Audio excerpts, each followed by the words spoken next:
says he'll set up a special army unit to hunt down former FARC leaders who announced on Thursday they are taking up arms against the government 3 years after they signed a historic peace deal.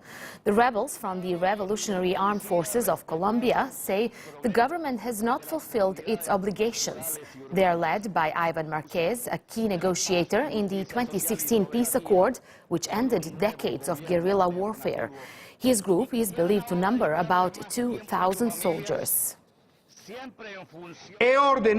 I have ordered the creation of a special unit for the persecution of these criminals with reinforced intelligence, investigation and mobility capabilities throughout Colombian territory.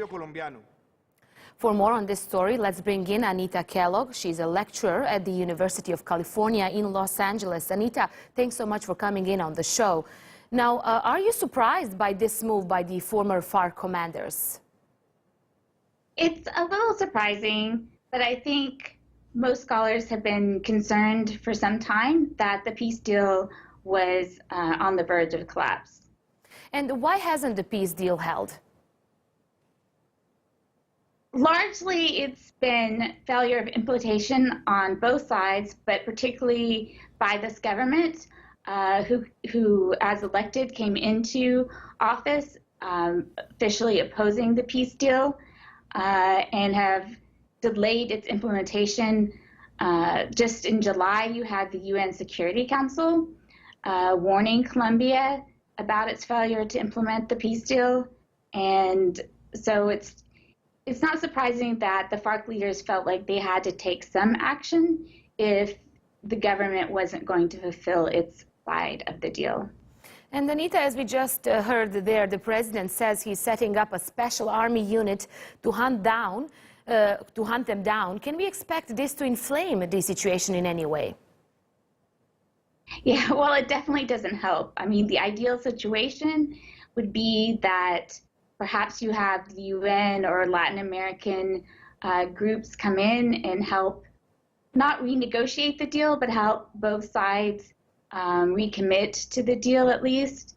And one of the problems with the government in this deal in the first place was not being able to penetrate some of these deep areas where you might have some contingent of FARC. So it would be difficult for a special military force to make much of a difference.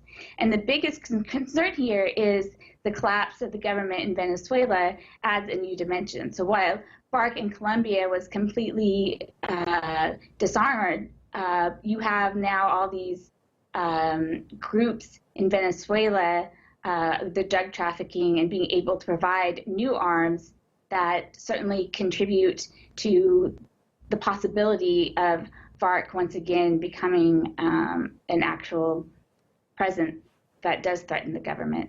Mm-hmm. And given all this, can either side be brought back to the negotiating table?